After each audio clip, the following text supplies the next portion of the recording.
Bitter experience had taught the people of the Marquesas to lay down stocks in times of plenty.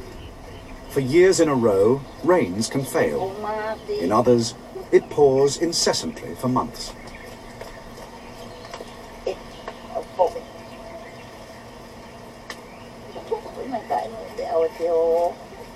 A diet of breadfruit may not be the most appetizing, particularly by the time it has fermented into a sticky mass which smells like rotting cheese, but which is highly nutritious. Sliced with a bamboo blade, the starchy pith is stacked in a tall vessel constructed of wood and lined with tressed coconut leaves, to be trampled to a pulp.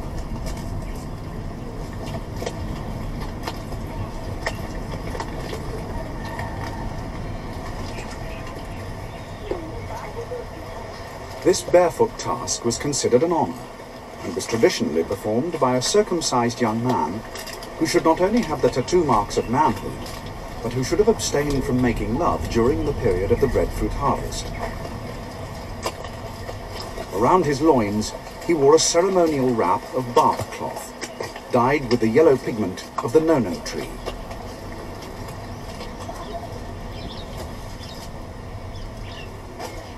The final product, the ma, was stored underground in pits lined with stones and specially plaited leaves of the cordyline tree, a sugary plant which had magical properties to help preserve and protect their precious communal larder.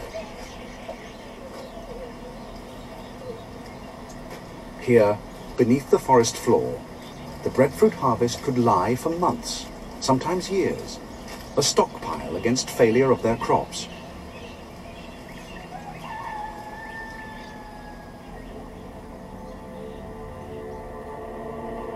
As Marquesan society expanded, rivalry developed between neighboring valleys.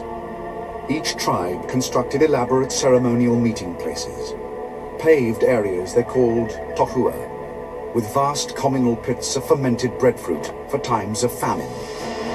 But in times of war, the gods demanded that the enemy should be defiled by acts of cannibalism and human sacrifice.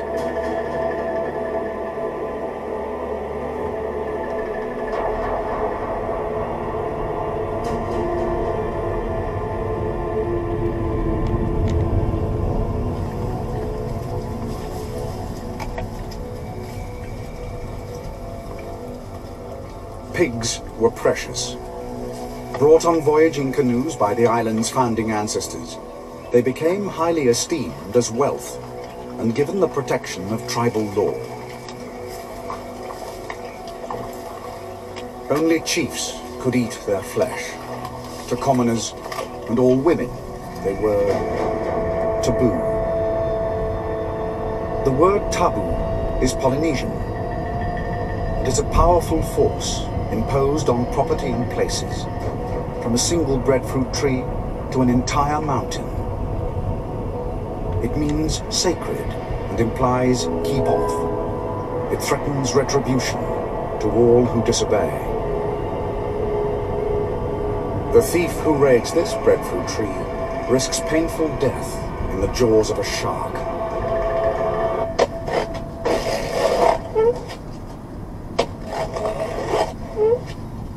The sacred concept of taboo was the Polynesian way of conserving their island's precious resources.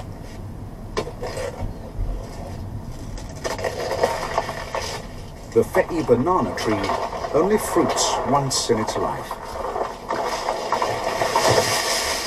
It was a delicacy reserved for chiefly people. Marquesan society, like that of Polynesia at large, was a complex web of social obligation and spiritual fear. Spirits communicated with the living through mediums, human images carved in wood or stone. The rustling leaves signaled the presence of a spirit, entreated to enter their sacred tiki.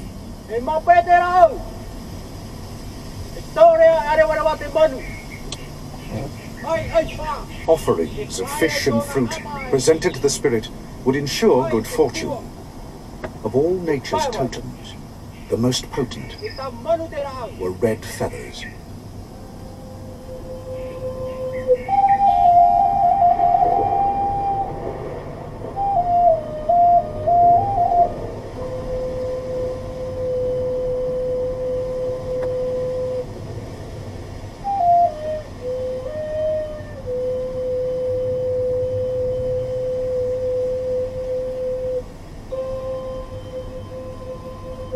In the savage beauty of the Marquesan Islands, one aspect of their culture became a distinctive art form, with great social importance.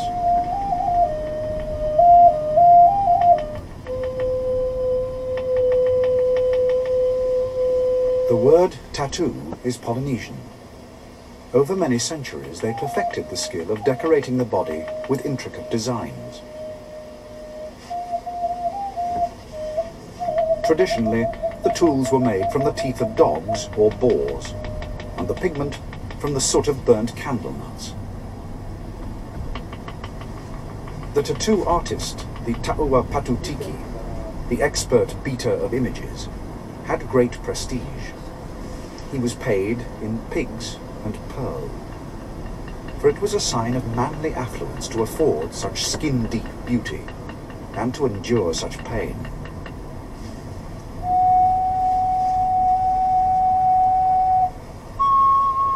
The process was potentially so dangerous that the client was referred to as the victim.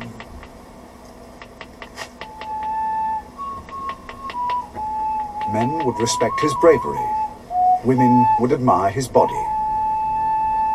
It would be worth the pain.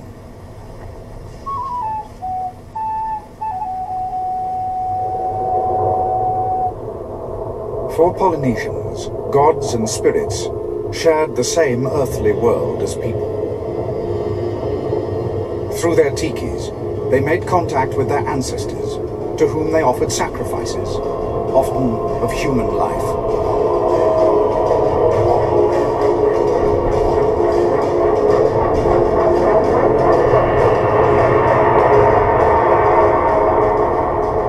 To the west of Tahiti lies the island of Raiatea. Its name means the faraway heaven. Beneath the shadow of its sacred mountain is an ancient ceremonial site, a place called Tapu Tapuatea, which means most sacred, most feared. At the center of this marae stands the massive investiture stone, the four corners of which were originally supported by the fresh corpses of 4 men, sacrificed to be guardians of this sacred standing stone.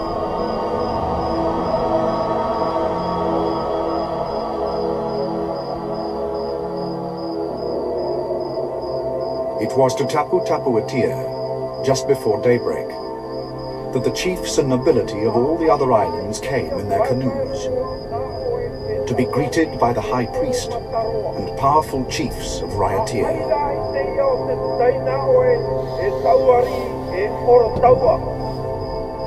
Each delegation carried sacrificial offerings of great sharks and turtles, and of chosen men.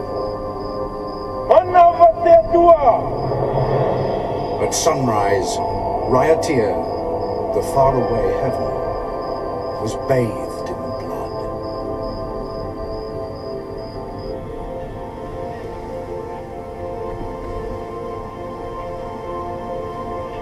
Far from the dark heart of Raiatea, above a remote Marquesan shore, tropic birds perform their elegant dance of courtship. At the climax of their aerial display, they fly backwards through the sky.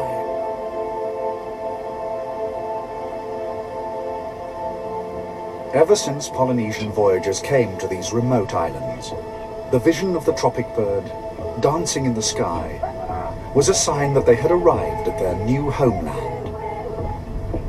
The pure white bird with a streak of red in its tail embodied the free spirit of their newfound life.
It was from these oceanic islands of Tahiti and the Marquesas that other generations of voyagers set out in search of new lands.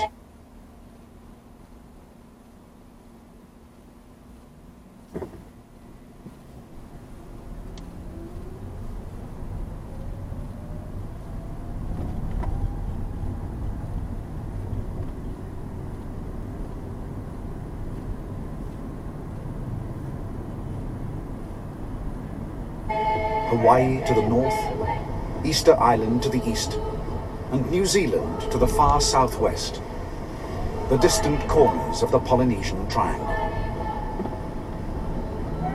But from where did these enigmatic people come? Ask any young Marquesan about their origins, and they will point you to the west. From there, long ago, came their voyaging ancestors. Born on the wind, like tropic birds, they came from a land far beyond the setting sun.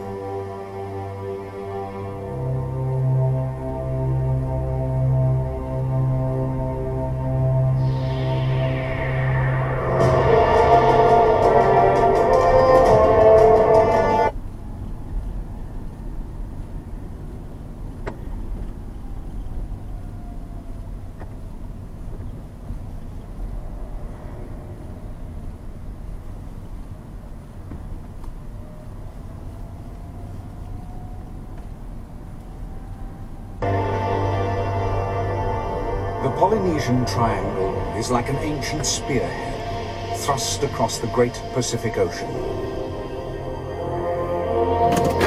Long ago, a voyaging people made this their home.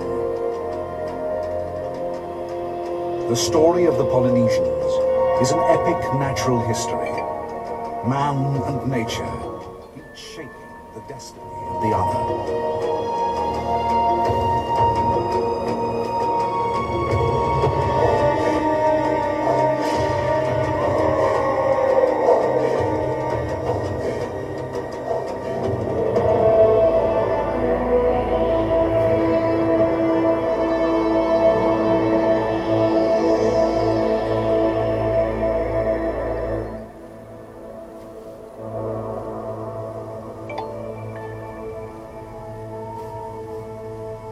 At dawn, on the island of Raiatea, in the heart of Polynesia, a young man follows the path of his ancestors towards the summit of their sacred mountain, Temahani.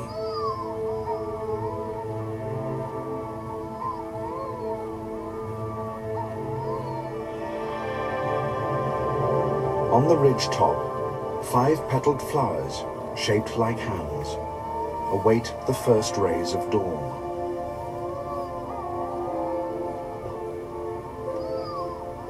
It is for this treasured bloom that once in his life, every male islander must make this pilgrimage, a gift for his loved one, and a link with his past.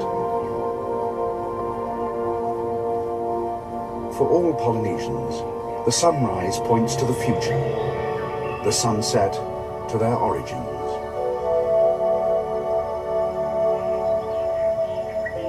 The sacred mountain of Raiatea is a legendary landmark in the story of Polynesia. When a Polynesian dies, his spirit returns here. But on Raiatea, tradition tells of a more ancient land, far to the west, beyond the setting sun, an island of red birds and natural wealth.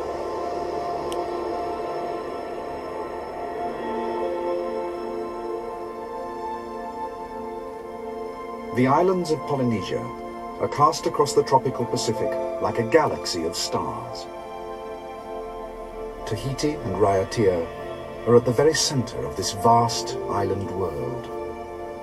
To the west, a scattering of low coral atolls, like stepping stones, reach back to the edge of Polynesia, where 2,000 miles from Raiatea lie the islands of Fiji.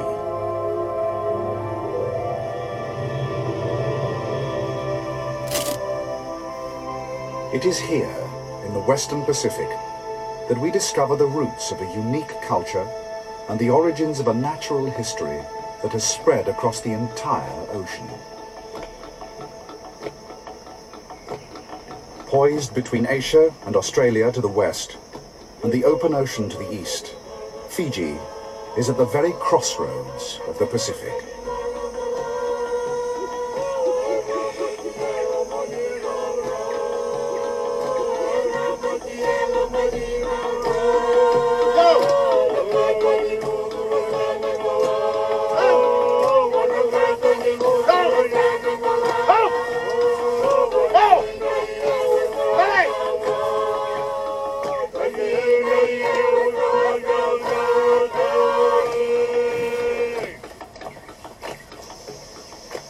For at least 3,000 years, Fiji has been home to a proud people with affinities to both east and west.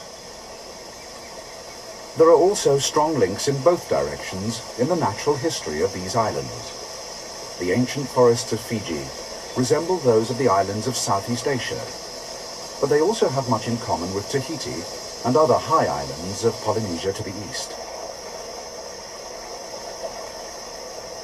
But because Fiji is closer to the continents of Asia and Australia, its lush green forests are home to a dazzling array of tropical plants and animals that outshines the forests of Tahiti. The yellow-breasted musk parrot is found only on the largest Fijian island of Viti Levu, but other islands have equally spectacular birds of their own. Collared lories are widespread throughout Fiji. Their local name, kula, means red, but the word also means riches. In times gone by, the feathers of these brilliant little birds were used as currency in trade between the islands. Valued like gold, the kula became a symbol of Fiji's natural wealth. The flowers of the Indrala tree are the kula's favorite food. The bird's paintbrush tongue is perfectly designed to glean pollen from the slender stamens.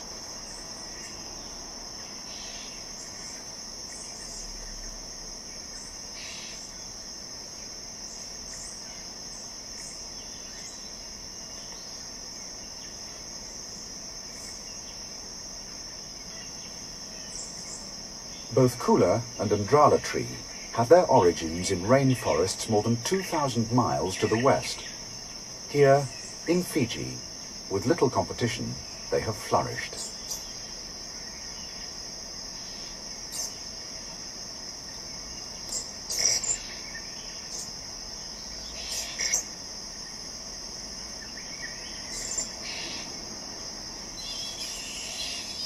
The only mammals to have reached Fiji under their own power are bats.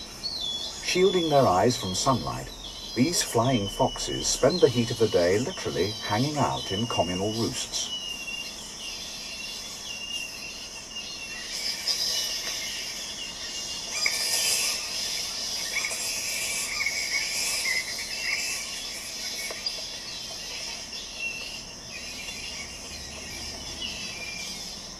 Bats do not fly willingly over water, but storms have carried 6 species to Fiji. but none of them has